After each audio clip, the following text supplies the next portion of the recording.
Hello everyone. आज हम करते हैं फ्रिक्शन के ऊपर बहुत ही अच्छे अच्छे न्यूमेरिकल्स।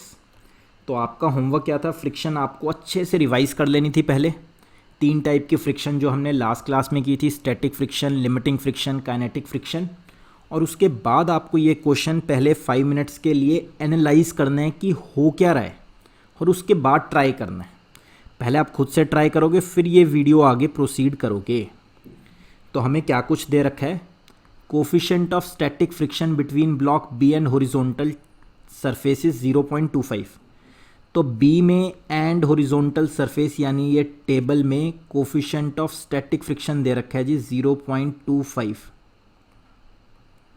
0.25। ए का ज़्यादा से ज़्यादा वेट बताओ ताकि ये सिस्टम रुका रहे। करो इमेजिन अच्छे से। ए का नीचे वेट लग रहा होगा, डब्ल्यू ए, वेट ऑफ ए। वो ज़्यादा से ज़्यादा वेट बताओ ताकि ये सिस्टम रुका रहे, चले मत। तो ए के ऊपर ऊपर और क्या लग रहा होगा? टेंशन इन द स्ट्रिंग, रस्सी में टेंशन लगती है, तो इसकी वजह से बी भी खिंच रहा होगा राइट साइड में। तो बी पे भी कोई टेंशन आएगी, लेट से T2 आएगी। तो बी आगे चला जाता, लेकिन बी को रोक कौन रहा है? पीछे की तरफ फ्रिक्शन रोक रहा है। क्योंकि ये सिस्टम रुका हुआ है तो कौन सी फ्रिक्शन है? Static friction. अगर ये फ्रिक्शन ना लग रही होती तो बी फटाफट से आगे चला जाता, लेकिन पीछे फ्रिक्शन लग रही है जो कि बचा के रखा हुआ है, वो बी को आगे मूव करने नहीं दे रही। तो कहते ए कितना भारी कर दोगे आप ज़्यादा से ज़्यादा ताकि ये सिस्टम रुका रहे। अगर उससे भी ज़्यादा आप ए का वेट कर दोगे, फिर ये कोई नहीं रोक सकता, फिर तो ये सिस्टम आगे बढ़ जाएगा और बी ब्लॉक जो है चलने लग पड़ेगा। राइट साइड में बी ब्लॉक चलने लग पड़ेगा। तो अगर ए का बहुत ज़्यादा वेट कर दोगे आप तो ए नीचे चलेगा ए एक्सेलरेशन से, एंड बी राइट साइड में चल पड़ेगा उसी ए एक्सेलरेशन से। लेकिन हमने ये ए एक्सेलरेशन नहीं आने देनी, हमने ये सिस्टम को रेस्ट में रखना है, रोक के रखना है। तो बताओ ए का हद से हद कितना वेट हो जाए ताकि ये सिस्टम रुका रहे। हमें कुछ इस तरह से एक आंसर चाहिए कि ए का वेट 100 या 100 न्यूटन से छोटा रहे ताकि ये सिस्टम रुका रहेगा। 100 पे भी रुका रहेगा, ए का वेट 90 कर दोगे तब भी रुका रहेगा, ए का वेट 80 कर दोगे तो भी रुका रहेगा। तो इस तरह से का फाइनल आंसर हमें कुछ बनाना है, फिर ताकि हम आंसर बोल सकें कि ए का वेट मैक्सिमम से मैक्सिमम 100 न्यूटन कर दो तब तक तो रुका रहेगा, 101 कर दोगे तो फिर ये पूरा सिस्टम चलने लग पड़ेगा। तो मैं तो आपको एग्जांपल दे रहा हूँ, हमें कुछ ऐसा ऐसा आंसर बनाना है इस टाइप का। अगर हमने बना लिया तो हम ठीक कर रहे हैं। चलिए जी, अब करते हैं, ट्राई करते हैं। तो स्टार्टिंग में ही हम लेके क्या चलते हैं? फॉर सिस्टम, ये पूरा सिस्टम जो है, for whole system is at stationary या इज़ एट रेस्ट। पूरा सिस्टम रुका रहेगा, चलेगा नहीं, हम चलने नहीं देंगे। ठीक है जी। अब ए पे क्या क्या लग रहा है? सबसे पहले ए का वेट लग रहा है डब्ल्यू ए, जो मुझे निकालना है। ए ऊपर स्ट्रिंग से बंधा हुआ है तो ऊपर टेंशन आएगी रस्सी में, टेंशन कितनी आएगी? लेट से T। देन क्या ये ए ब्लॉक कहीं पे भी चल रहा है? नहीं, हमने मान लिया पूरा सिस्टम रुका रहा है, रुका हुआ है। तो फॉर इक्विलिब्रियम ऑफ ए, अगर हम ए का इक्विलिब्रियम देखते हैं तो ए पे लगने वाले ऊपर वाले forces should be equal to A पे लगने वाले नीचे वाले फोर्सेस। तो ये आ गई जी इक्वेशन नंबर 1। अब लेट्स से ये जो तीनों स्ट्रिंग के बीच में एक पॉइंट है, पॉइंट सी, इसके इक्विलिब्रियम की बात करते हैं। तो जस्ट ये पॉइंट सी 3 तरह की रस्सियों से बंधा हुआ है। तो रस्सी में आती है टेंशन, लेट ये टेंशन आ गई जी T1। इस T1 के 2 कंपोनेंट आएंगे, एक राइट में आएगा जिसके साथ एंगल बन रहा है वो हमेशा क्या आता है? T1 cos 30 degree. जिसके साथ एंगल नहीं बन रहा वो क्या आएगा जी? T1 sin 30 degree. एंड सी पे नीचे से स्ट्रिंग है, तो नीचे वाली स्ट्रिंग में, क्योंकि नीचे वाली स्ट्रिंग मासलेस है तो हर जगह टेंशन सेम रहेगी, तो टेंशन T। सी के लेफ्ट में भी एक स्ट्रिंग है, लेट से उसमें स्ट्रिंग में टेंशन है T2। तो सी पॉइंट पे इतनी सारी फोर्सेस लग रही है। बी का भी देख लेते हैं। तो बी का भी देखते हैं, बी पे क्या क्या लग रहा है। सबसे पहले बी पे लगेगा वेट, नीचे बी का वेट mg की वैल्यू दे रखी है हमें 700 न्यूटन। टेबल के साथ कांटेक्ट में तो टेबल कांटेक्ट फोर्स लगाएगा। N। आगे रस्सी से बंधा हुआ है तो रस्सी में टेंशन, रस्सी पूरी मासलेस है तो रस्सी में टेंशन सेम रहेगी यानी T2। अगर आगे जाएगा, ब्लॉक बी की जाने की टेंडेंसी क्या है, राइट साइड में, तो टेबल को क्या लगेगा, मेरे ऊपर से आगे जा रहा है तो टेबल ए बी के ऊपर कहाँ फ्रिक्शन लगाएगा, पीछे की डायरेक्शन में, क्योंकि सिस्टम रुका हुआ है तो फ्रिक्शन कौन सी लगेगी, स्टैटिक फ्रिक्शन। चलिए जी, बी का भी हमने फ्री बॉडी डायग्राम देख लिया। अब सी के इक्विलिब्रियम की बातें करते हैं पहले। तो for vertical equilibrium of point C, C का वर्टिकल इक्विलिब्रियम देखते हैं। तो ऊपर वाले forces should be equal to नीचे वाले फोर्सेस। ऊपर है जी T1 साइन 30 डिग्री, नीचे कितना था, नीचे था T, तो T1/2 साइन 30 की हाफ, और T की वैल्यू देखो इक्वेशन नंबर 1 में से T की वैल्यू क्या है, WA, तो विच इम्प्लाइज यहाँ से T1 कितना आ गया, T1 आ गया twice of weight of A, equation number 2। बहुत ही बेहतरीन क्वेश्चन है, बहुत अच्छा क्वेश्चन है, ध्यान से देखते चलना। ठीक है जी, फिर सी पॉइंट का ही हॉरिजॉन्टल इक्विलिब्रियम देखते हैं अब। For horizontal equilibrium of point C, C का हॉरिजॉन्टल इक्विलिब्रियम देखते हैं। तो लेफ्ट वाले forces should be equal to right वाले फोर्सेस। राइट में कौन सा है जी, T1 कॉस 30 डिग्री। T2 हमें निकालना है।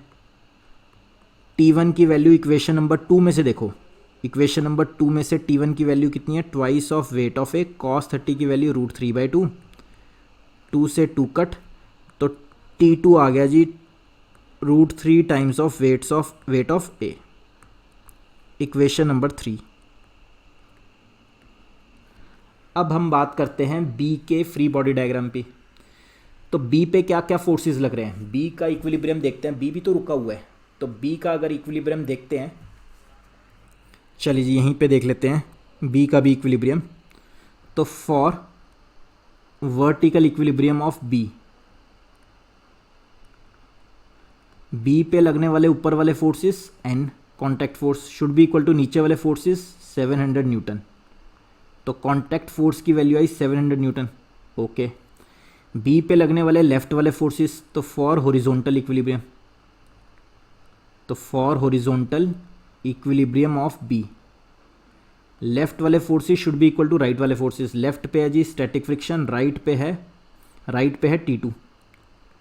T2 की वैल्यू अभी अभी देखो इक्वेशन नंबर 3 में से T2 की वैल्यू कितनी है, √3 times of weight of A. Okay जी, इसको कह दिया इक्वेशन नंबर 4। चलिए जी, अब नाउ वी नो डैट कि स्टैटिक फ्रिक्शन फोर्स हमेशा क्या होता है, लिमिटिंग से कम ही कम होता है। Static friction force is always less than equal to limiting friction force. Static friction force का भी अभी आंसर आया इक्वेशन नंबर 4 में से देखो, √3 times of weight of A. And limiting का आंसर क्या होता है हमेशा, μs इंटू एन। तो √3 times of weight of A is less than μs कितना है जी, 0.25। 0.25 को आप 1/4 भी तो लिख सकते हो, इनटू कॉन्टैक्ट फोर्स n।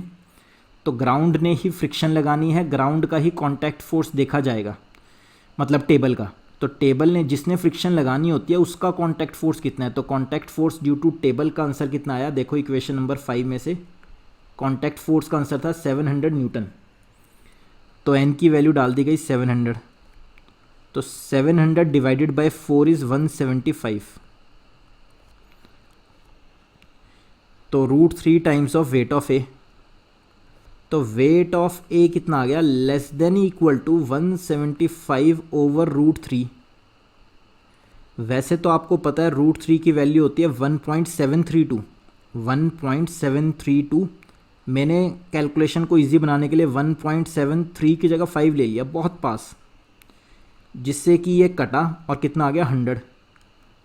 यानी कि ए का वेट सही में कितना आ गया, 100 या 100 न्यूटन से कम। तो ये वेट ऑफ ए आया, किस लिए आया, for system to be at rest. पूरा जो हमें सिस्टम दे रखा था ताकि वो सिस्टम रेस्ट में रहे, तो ए का वेट क्या होगा, 100 या 100 से कम। 100 से कम में भी तो रुका रहेगा, 100 पे भी रुका रहेगा, 101 कर दोगे तो ये सिस्टम चलने लग पड़ेगा। तो हमसे क्वेश्चन पूछा गया था कि find maximum weight of block ए का मैक्सिमम वेट बताओ ताकि ये सिस्टम रुका रहे। तो अब हम लिख देते हैं लास्ट में जाके कि ए का मैक्सिमम वेट कितना होगा ताकि ये सिस्टम रुका रहे, 100 न्यूटन। तो ये आया जी इस क्वेश्चन का फाइनल आंसर। बहुत ही अच्छा क्वेश्चन था, क्वेश्चन नंबर 1 फ्रिक्शन के ऊपर। चलिए जी, तो एक बारी और ट्राई कर सकते हो आप। आपने समझ लिया, एक बारी कॉपी पे अपने आप से ट्राई करके देखो, फिर यहाँ से फिर देखना अगर कोई डाउट आता है बीच में। चलिए जी, अब हम करते हैं क्वेश्चन नंबर 2। आज का क्वेश्चन नंबर 2 अगेन ये भी बहुत इंपॉर्टेंट। पढ़ो और अपने आप से सोचो, एनालाइज करो कि हो क्या रहा है। बहुत ही अच्छा क्वेश्चन ये भी। इससे पहले भी मैं आपको एक छोटी सी एक्स्ट्रा बात बताता हूँ। कभी एक ब्लॉक रखा हो कैपिटल एम, उसके ऊपर एक और ब्लॉक रखा हो स्मॉल एम। छोटे एम और कैपिटल एम के बीच में ये जो सरफेस है, ये इसमें फ्रिक्शन है, जिसका कोफिशिएंट ऑफ फ्रिक्शन दे रखे हैं, मान लेते हैं कुछ भी दिया हुआ है, तो म्यू एस की वैल्यू म्यू दे रखी है या म्यू के की वैल्यू म्यू दे रखी है। अगर छोटा एम जाएगा राइट साइड में, देखना जी ध्यान से, अगर छोटा एम जाएगा राइट साइड में या जाने की टेंडेंसी रखता है, तो कैपिटल एम क्या करेगा, कैपिटल एम को क्या लगेगा, छोटा एम जा रहा है मेरे ऊपर से आगे या आगे जाने वाला है, तो कैपिटल एम उस पर फ्रिक्शन लगाएगा। रुकी हुई बॉडी है, बस जस्ट चलने ही वाली है, तो कौन सी फ्रिक्शन लगाएगा, रुकी हुई बॉडी पे स्टैटिक फ्रिक्शन लगती है। तो अगर मैंने छोटे एम पे फोर्स लगाई जिससे कि उसकी जाने की टेंडेंसी है आगे, तो कैपिटल एम को क्या लगेगा, मेरे ऊपर से आगे जाने वाला है, तो कैपिटल एम उस पर फ्रिक्शन लगाएगा पीछे की तरफ, यानी कि इस तरह से। इसी सेम फिगर में जब हम कैपिटल एम का फ्री बॉडी डायग्राम बनाएंगे तो क्या होगा। अभी तो मैंने छोटे एम का फ्री बॉडी डायग्राम बनाया था, कैपिटल एम का फ्री बॉडी डायग्राम बनाओ तो क्या होगा। देखो, जाएगा छोटा एम आगे, जाना चाहता है छोटा एम आगे, लेकिन अब हम छोटे एम में बैठ के कैपिटल एम को देख रहे हैं। जब छोटा एम खुद आगे जाने वाला होगा तो उसको ये नहीं लगेगा मैं आगे जा रहा हूँ, उसको लगेगा कैपिटल एम पीछे जा रहा है, उसे लगेगा कैपिटल एम पीछे जा रहा है। तो कैपिटल एम अगर पीछे जा रहा है तो छोटा एम को क्या लगेगा, कैपिटल एम मेरे नीचे से पीछे जा रहा है, तो वो उस पर फ्रिक्शन कहाँ लगाएगा, आगे की डायरेक्शन में। तो कैपिटल एम पे भी फ्रिक्शन लगेगी। जब हम कैपिटल एम का फ्री बॉडी डायग्राम बनाएंगे तो छोटे एम में बैठ के देखेंगे, छोटे एम को क्या लगेगा, कैपिटल एम मेरे नीचे से पीछे जा रहा है, पीछे जा रहा है, तो छोटा एम उस पर फ्रिक्शन कहाँ लगाएगा, आगे। तो न्यूटन का थर्ड लॉ हर जगह वैलिड है। कैपिटल एम अगर छोटे एम पे फ्रिक्शन पीछे की तरफ लगा रहा था, तो छोटा एम कैपिटल एम पे फ्रिक्शन कहाँ लगाएगा, आगे की तरफ लगाएगा। एक बार फिर समझ लेते हैं इस चीज़ को कि ये देखो, एक मानते हैं कैपिटल एम ब्लॉक, एक मानते हैं यहाँ पे स्मॉल एम ब्लॉक। तो मान लेते हैं ये ग्राउंड है।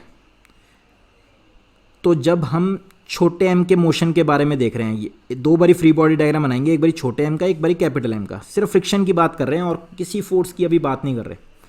छोटे एम की गिरने की टेंडेंसी कहाँ है, छोटा एम नीचे गिर जाएगा। तो छोटा एम जब ऊपर से नीचे गिरेगा तो कैपिटल एम को क्या लगेगा, मेरे साइड में से नीचे जा रहा है, तो कैपिटल एम इस पर फ्रिक्शन कहाँ लगाएगा, ऑपोजिट डायरेक्शन में लगाएगा। अगर ये चल रहा होगा, चलती हुई चीज़ पे कौन सी फ्रिक्शन लगती है, काइनेटिक फ्रिक्शन। तो छोटा एम जब रगड़ खाता हुआ कैपिटल एम के रिस्पेक्ट में नीचे गिर रहा होगा, छोटा एम नीचे गिरेगा, तो कैपिटल एम इस पे छोटे एम पे कहाँ फ्रिक्शन लगाएगा, ऑपोजिट डायरेक्शन में, काइनेटिक फ्रिक्शन। अब मज़े वाली बात है, कैपिटल एम का फ्री बॉडी डायग्राम। तो कैपिटल एम का फ्री बॉडी डायग्राम देखो जी, छोटे एम को क्या लग रहा है, अब आप छोटे एम में बैठ के देख रहे हो, पहले आप कैपिटल एम में बैठ के देख रहे थे, अब आप छोटे एम में बैठ के देखोगे तो गिर रहा है छोटा एम नीचे, लेकिन उसको ये नहीं लगेगा मैं नीचे गिर रहा हूँ। वो जब कैपिटल एम की तरफ देखेगा तो उसे लगेगा कैपिटल एम ऊपर जा रहा है, कैपिटल एम ऊपर जा रहा है। तो कैपिटल एम ऊपर जा रहा है तो वो उस पर फ्रिक्शन कहाँ लगाएगा, नीचे की डायरेक्शन में। तो छोटा एम कैपिटल एम पे फ्रिक्शन कहाँ लगाएगा, नीचे की डायरेक्शन में। चलती हुई चीज़ पे कौन सी फ्रिक्शन लगती है? Kinetic friction force. तो जब हम कैपिटल एम का फ्री बॉडी डायग्राम बनाएंगे तो उस पर फ्रिक्शन लगेगी, छोटा एम लगाएगा, कहाँ लगाएगा? नीचे की डायरेक्शन में, काइनेटिक फ्रिक्शन। क्यों? क्योंकि छोटे एम में बैठ के, जैसे आप रोड पे जब चलते हो, रोड पे आप जा रहे हो, रोड पे आप गाड़ी में बैठ के जा रहे हो, आप यहाँ बैठे हो अंदर, तो आप गाड़ी में बैठे हो और साथ में से विंडो में से बाहर देखोगे, आपको कभी नहीं लगता कि आप आगे जा रहे हो, आपको लगता है पेड़ पीछे जा रहा है, आपको हमेशा लगता है पेड़ पीछे जा रहा है। तो जिस चीज़ में ऑब्जर्वर बैठा होता है उसको कभी ये नहीं लगता कि मैं आगे जा रहा हूँ, उसको लगता है चीज़ें पीछे जा रही है। इसी तरह जब आप इस एग्जाम्पल 2 में छोटे एम के अंदर बैठे होंगे तो बेशक आप नीचे गिर रहे हो, लेकिन आपको कभी नहीं लगेगा मैं नीचे गिर रहा हूँ। आप जब कैपिटल एम को देखोगे तो आपको लगेगा कैपिटल एम पीछे जा रहा है। कैपिटल एम अगर पीछे जा रहा है तो आप उस पर फ्रिक्शन कहाँ लगाओगे? ऑपोजिट डायरेक्शन में, मोशन को अपोज करते हुए। तो कैपिटल एम पे फ्रिक्शन कहाँ लगेगा? नीचे की डायरेक्शन। चलिए जी, तो ये सारे फंडे एक बारी फिर से पढ़ लेना, फिर आप ये क्वेश्चन ट्राई करना, क्वेश्चन नंबर 2। तो इसमें क्या बोला गया है? 2 blocks with masses small M and capital M are not attach. तो अटैच नहीं है, छोटा एम जो है फिसल के नीचे गिर सकता है। The coefficient of static friction between blocks is mu. तो छोटे एम और कैपिटल एम के बीच में कोफिशिएंट ऑफ फ्रिक्शन दे रखा है। ये वाला सरफेस जो है ये रफ है, इसमें फ्रिक्शन लग रही है हर जगह। कितनी लग रही है जी? म्यू। कोफिशिएंट ऑफ फ्रिक्शन दे रखा है म्यू। कौन सा? स्टैटिक फ्रिक्शन, मतलब चीज़ चलेगी नहीं, अभी रुकी हुई है सब। And horizontal surface is frictionless. तो ये जो नीचे वाला फेस है, नीचे वाला सरफेस है, ये स्मूथ है। जरा सी फोर्स लगी तो सारा सिस्टम आगे चलेगा। तो नीचे वाला जो ग्राउंड है वो है smooth. Okay. What is the maximum magnitude of horizontal force F is required to hold M against M? तो ये मैक्सिमम नहीं होगा, एक बात तो मिनिमम होगा। इसको थोड़ी सी करेक्शन कर लेना, ये मैक्सिमम नहीं है, ये मिनिमम है। What is the minimum magnitude of horizontal force F required to hold छोटा m against capital M? तो मतलब ज़रा आप इमेजिन करो आप जिस भी रूम में बैठे हो तो वहाँ एक वॉल होगी। वॉल के ऊपर अगर आप कुछ भी लगा देते हो, जस्ट कॉपी भी पकड़ के खड़े हो जाते हो, तो अगर आप कॉपी छोड़ दोगे, ये वॉल है, वॉल के ऊपर जस्ट आपने कॉपी रखी हुई है, छोड़ दोगे तो ये कॉपी नीचे गिर जाएगी इसके साथ रगड़ खाते हुए। तो आपको क्या करना पड़ेगा? यहाँ पे फोर्स अप्लाई करनी पड़ेगी। लेट से ये फोर्स 10 न्यूटन है, कम से कम 10 न्यूटन है, तो ये कॉपी अब नीचे नहीं गिरेगी, इसके साथ दीवार के साथ चिपकी रहेगी। 10 न्यूटन से ज़्यादा फोर्स लगाओगे, 11 न्यूटन, तब भी चिपकी रहेगी। 12 लगाओगे तब भी चिपकी रहेगी। जे आपने 9 लगा दिया, थोड़ी कम लगा दी, लूज़ छोड़ दिया, तो ये जरा सी स्लाइड करते हुए नीचे गिर जाएगी, है ना। तो ये स्लाइड करते हुए नीचे गिर जाएगी। बिल्कुल ज़ीरो लगाओगे, कुछ भी नहीं लगाओगे तो गारंटीड नीचे गिर जाएगी। तो इन्होंने भी हमसे यही क्वेश्चन पूछा है कि कम से कम कितनी फोर्स लगाओ, कम से कम कितनी फोर्स लगाओ ताकि ये कॉपी वॉल के साथ चिपकी रहे, रेस्ट में रहे, चले मत।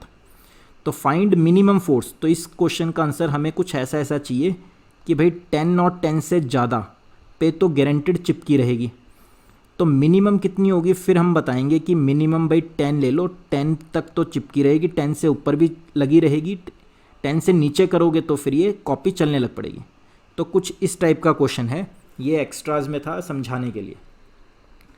तो छोटा एम और कैपिटल एम के बीच में तो फ्रिक्शन है, नीचे वाला सरफेस स्मूथ है। तो आपको ये 5 मिनट्स पहले एनालाइज करना है, एनालाइज मैंने करवा दिया है। तो ये कैपिटल एफ की वैल्यू बतानी है कि क्या हो ताकि छोटा एम कैपिटल एम के साथ स्टिक रहे, चले मत। छोटा एम कैपिटल के रिस्पेक्ट में, छोटा एम कैपिटल एम के रिस्पेक्ट में मूव ना करे, ये दोनों बिल्कुल इकट्ठे रहें, जहाँ पे भी रहेंगे इसी पोजीशन में। चलो जी, अब हम ट्राई करते हैं। तो जैसे ही मैंने फोर्स लगाई F, तो हॉरिजॉन्टली अगर देखा जाए, ठीक है, हमने मान लिया छोटा एम कैपिटल एम के रिस्पेक्ट में नीचे नहीं गिरेगा। तो let us assume small M is stationary है, रुका हुआ है, with respect to capital M. Capital M के रिस्पेक्ट में ये रुका हुआ है, कैपिटल एम के रिस्पेक्ट में नीचे नहीं फिसलेगा, बट इकट्ठे रहेंगे दोनों। तो अब आप सोचो, जैसे ही मैं छोटे एम पे कोई भी फोर्स लगाऊंगा तो क्या होगा, ये पूरा सिस्टम आगे तो जाएगा ना, क्योंकि इसको आगे जाने से कौन रोक सकता था, पीछे की तरफ फ्रिक्शन लग नहीं रही, सारे सरफेस स्मूथ है। तो जैसे ही मैं थोड़ी सी भी फोर्स लगाऊंगा, ये रुका नहीं हुआ, ये वॉल नहीं है, कैपिटल एम वॉल नहीं है, चल पड़ेगा, ब्लॉक ही तो है। तो जैसे ही मैंने फोर्स लगाया एफ, आपको याद है जब फ्रिक्शन नहीं होती तो पूरा सिस्टम आगे की तरफ भागता है, तो ये पूरा सिस्टम आगे की तरफ जाएगा और लेट से ए एक्सेलेरेशन से जाएगा। तो मैंने इन दोनों ब्लॉक्स को अगर एक सिस्टम मान लिया थोड़ी देर के लिए, तो force is equal to mass into acceleration. तो पूरे सिस्टम की एक्सेलरेशन आ गई जी force upon m plus m, equation number 1। Okay, अब हम बनाते हैं कैपिटल M का फ्री बॉडी डायग्राम। पूरा सिस्टम तो हमने देख लिया, अब हम अकेला अकेला देखते हैं, कैपिटल M का बनाते हैं फ्री बॉडी डायग्राम। चलो ये बताओ, अब जितने फोर्सेस बता सकते हो सब बता दो। तो जो हमें कैपिटल F का आंसर निकालना है, जो गिवन है उनकी टर्म्स में निकालना है। मतलब छोटा m गिवन है, कैपिटल M गिवन है, म्यू गिवन है, g हमें पता होता है एक्सेलेरेशन ड्यू टू ग्रेविटी, तो इनकी टर्म्स में हमें आंसर निकालना है। कैपिटल F का आंसर इनकी टर्म्स में ही निकालना है। चलिए जी, तो कैपिटल M पे सबसे पहले हर बॉडी का लगता है वेट, लगता है वर्टिकली डाउनवर्ड लगता है, लगा दिया। देन नीचे ग्राउंड के साथ टच में है तो ग्राउंड ने लगाई contact force due to ground. और साइड में से ब्लॉक के साथ टच में है तो ब्लॉक ने लगानी है, तो ब्लॉक ने लगाई कॉन्टैक्ट फोर्स, लेट से वो n है। ओके, पूरा सिस्टम आगे जा रहा है ए एक्सेलेरेशन से। रस्सी कहीं है नहीं, दो चीज़ों के साथ कांटेक्ट में था तो दो हमने कांटेक्ट फोर्स दिखा दी, स्ट्रिंग है नहीं। कैपिटल एफ का कुछ भी लेना देना कैपिटल एम के साथ नहीं है, छोटे एम के साथ लग रहा है, तो कैपिटल एम पे कैपिटल एफ का कोई फ़र्क नहीं पड़ेगा। फ्री बॉडी डायग्राम में कैपिटल एफ नहीं दिखाया जाएगा। और छोटे एम को, अच्छा अब फ्रिक्शन की बारी है। छोटे एम, वैसे तो छोटा एम खुद नीचे जाने की टेंडेंसी रखता है, गिरेगा तो खुद नीचे गिरेगा, लेकिन जब बंदा इसमें बैठा होगा तो उसको क्या लगेगा, ये नहीं लगेगा कि छोटा एम खुद नीचे गिर रहा है, उसको लगेगा कैपिटल एम ऊपर जा रहा है। तो ऊपर जा रहा है तो फ्रिक्शन कहाँ लगेगी, नीचे की डायरेक्शन में। तो कैपिटल एम पे एक फ्रिक्शन लगेगी, क्योंकि ये रेस्ट में है, रुका हुआ है, छोटा एम कैपिटल एम, तो कौन सी फ्रिक्शन लगेगी, स्टैटिक फ्रिक्शन लगेगी। ठीक है जी, और बताओ कैपिटल एम पे कोई फोर्स नहीं, तो फॉर कैपिटल एम देखना, फॉर हॉरिजॉन्टल इक्विलिब्रियम भी नहीं है, हॉरिजॉन्टली तो कैपिटल एम चल तो रहा है, पूरा सिस्टम आगे चल रहा है, तो for horizontal motion, capital M का मैं हॉरिजॉन्टल मोशन कंसिडर कर रहा हूँ सिर्फ और सिर्फ। तो हॉरिजॉन्टली तो एक ही फोर्स लगी एन, उसी की वजह से ये पूरा सिस्टम आगे जा रहा है, मास इंटू एक्सेलरेशन। तो कैपिटल एन की वैल्यू कितनी होगी, मास इंटू एक्सेलरेशन। एक्सेलरेशन हमने निकाल ली अभी इक्वेशन नंबर 1 में से, F over M plus M. तो कॉन्टैक्ट फोर्स मैंने निकाल लिया छोटे एम और कैपिटल एम के बीच में, लेट से ये है इक्वेशन नंबर 2। अब फिर से अब छोटे एम का फ्री बॉडी डायग्राम बनाते हैं। छोटे एम का फ्री बॉडी डायग्राम, तो छोटे एम पे क्या क्या लग रहा है, सबसे पहले वेट हर बॉडी का लगता है, वर्टिकली डाउनवर्ड लगता है। ओके, दूसरा कॉन्टैक्ट फोर्स किसके साथ कॉन्टैक्ट में है, कैपिटल एम के साथ, तो कैपिटल एम इस पर फोर्स लगाएगा कॉन्टैक्ट के perpendicular and away from the itself, तो कैपिटल एम ने अपने से दूर लगा दिया कॉन्टैक्ट फोर्स। तीसरा ये फोर्स कैपिटल एफ जो बाहर से लग रहा था, राइट साइड में लगा दिया। फिर टेंशन है नहीं, किसी के साथ बंधा नहीं हुआ। चौथा फोर्स, अगर छोटा एम गिरेगा तो कहाँ गिरेगा, नीचे गिरेगा, तो कैपिटल एम को क्या लगेगा, मेरे साइड में से नीचे गिर रहा है, तो कैपिटल एम इस पर फोर्स लगाएगा। गिर नहीं रहा, अभी रुका हुआ है, रुकी हुई बॉडी पे कौन सी फोर्स लगती है, स्टैटिक फ्रिक्शन। ओके, अच्छा जी, फिर भी ये छोटा एम जा कहाँ रहा है, अल्टीमेटली छोटा एम आगे जाएगा, पूरा सिस्टम आगे जा रहा है, तो एक ही एक्सेलेरेशन से आगे जाएगा। अब मैंने क्या किया, छोटे एम का वर्टिकल इक्विलिब्रियम देखा, वर्टिकल, हॉरिजॉन्टल आप लगा के देखना क्या आता है। तो फॉर वर्टिकल इक्विलिब्रियम छोटा एम वर्टिकली तो कहीं मूव नहीं कर रहा ना, मैंने बोल दिया कि सिस्टम रुका हुआ है, ये तो हम लेके ही चले थे कि लेट अस अज्यूम छोटा M is stationary with respect to capital M. तो for vertical equilibrium of small M का वर्टिकल इक्विलिब्रियम, तो ऊपर वाला force should be equal to नीचे वाला फोर्स। ओके जी, इक्वेशन नंबर 2, इक्वेशन नंबर 2 तो ऑलरेडी हो चुकी है, तो इसको कह देते हैं हम equation number 3।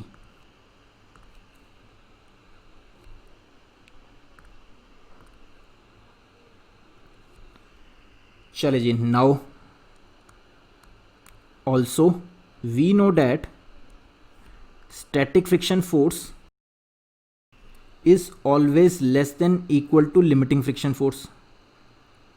Static friction force का आंसर कितना आया, mg। लिमिटिंग फ्रिक्शन फोर्स का आंसर कितना आता था, म्यू एस इंटू एन। कौन लगा रहा है स्टैटिक फ्रिक्शन या लिमिटिंग फ्रिक्शन, कैपिटल एम है ना, कैपिटल एम ही तो लगा रहा है छोटे एम पे, स्टैटिक या लिमिटिंग। तो लिमिट स्टैटिक की मैक्सिमम से मैक्सिमम वैल्यू क्या होती है, लिमिटिंग। लिमिटिंग का आंसर कितना आता था, mu S into N. Mu S हमें दे रखा है, म्यू एस हमें दे रखा था क्वेश्चन में, म्यू एस की वैल्यू दे रखी है जी म्यू एन। तो जब कैपिटल एम फ्रिक्शन लगा रहा है स्टैटिक या लिमिटिंग, तो कैपिटल एम का जो नॉर्मल रिएक्शन होगा वो काउंट में आएगा। तो contact force due to capital M, छोटे एम ने कैपिटल एम पे लगाया या कैपिटल एम ने छोटे एम पे लगाया, कॉन्टैक्ट फोर्स वो सेम ही होगा मैग्नीट्यूड वाइज। तो वो क्या आया था इक्वेशन नंबर 2 में से। तो क्वेश्चन इक्वेशन नंबर 2 में से कैपिटल एम की वैल्यू कितनी आई जी, M F over M plus M. यहाँ से आप बताइए, सब कुछ लेफ्ट में ले जाइए और सिर्फ फोर्स को राइट साइड में रखिए, तो इस टाइप का आंसर आ गया। फिर दोबारा देखो किस टाइप का आंसर आया, force is greater than equal to M G M plus M over mu into capital M. सब की सब वही टर्म्स आई जिनकी टर्म में मैं आंसर निकालना चाहता था। तो एफ की वैल्यू इस एक्सप्रेशन से इतनी या इससे ज़्यादा आनी चाहिए, तब ये सिस्टम रुका रहेगा, क्योंकि मैं लेके चलाऊँ कि ये सिस्टम कब रुका रहेगा। ठीक है जी, तो फोर्स का आंसर इस पूरे आंसर से इतना या इससे बड़ा बड़ा आना चाहिए। तो मिनिमम से मिनिमम कितना है, मिनिमम से मिनिमम चलो इतना ही आ जाए तो भी ये सिस्टम रुका रहेगा। तो हमसे यही पूछा गया था कि मिनिमम कितनी फोर्स लगेगी, मिनिमम इतनी फोर्स लगेगी तब भी ये सिस्टम रुका रहेगा। तो इसी टाइप का आंसर हमें चाहिए था, इसी टाइप का आंसर हमें मिला। बहुत इंपॉर्टेंट, बहुत ही अच्छा जेई आईआईटी का क्वेश्चन है, आईआईटी में आया हुआ क्वेश्चन है। एक बार इसको फिर से एनालाइज करिए और रिपीट करिए दोबारा से अपने आप। सिर्फ स्कूल की तैयारी कर रहे हैं तो ये क्वेश्चन करने की बिल्कुल ज़रूरत नहीं है, ऐसे क्वेश्चन स्कूल्स एग्ज़ाम में नहीं आते, ओनली फॉर कंपटीशन है। ये आईआईटी का एक ऑब्जेक्टिव क्वेश्चन है, ऑब्जेक्टिव क्वेश्चन, जो कि मैंने धीरे धीरे आपको अच्छे से समझाया। तो ओनली फॉर कंपटीशन। फर्स्ट वाला जो क्वेश्चन था वैसे ये भी कंपटीशन का ही, चलो मतलब स्कूल में इस लेवल का भी नहीं आता, इससे भी इजी आते हैं, बट फिर भी कंसेप्ट बनाने के लिए ये 2 क्वेश्चन करने बहुत ज़रूरी थे। करिए इसको अच्छे से एनालाइज करिए, अपने आप से दोबारा से रिपीट करिए। फिर मैं आपको एक क्वेश्चन दे रहा हूँ होमवर्क, ये क्वेश्चन करके रखिए, नेक्स्ट क्लास में हम इसको डिस्कस करेंगे। ये भी एक बहुत ही बेहतरीन, बहुत ही अच्छा क्वेश्चन। चलिए जी, तो thank you guys, thank you so much. If you like our video please press the like button and keep sharing the video with your friends. God bless you all.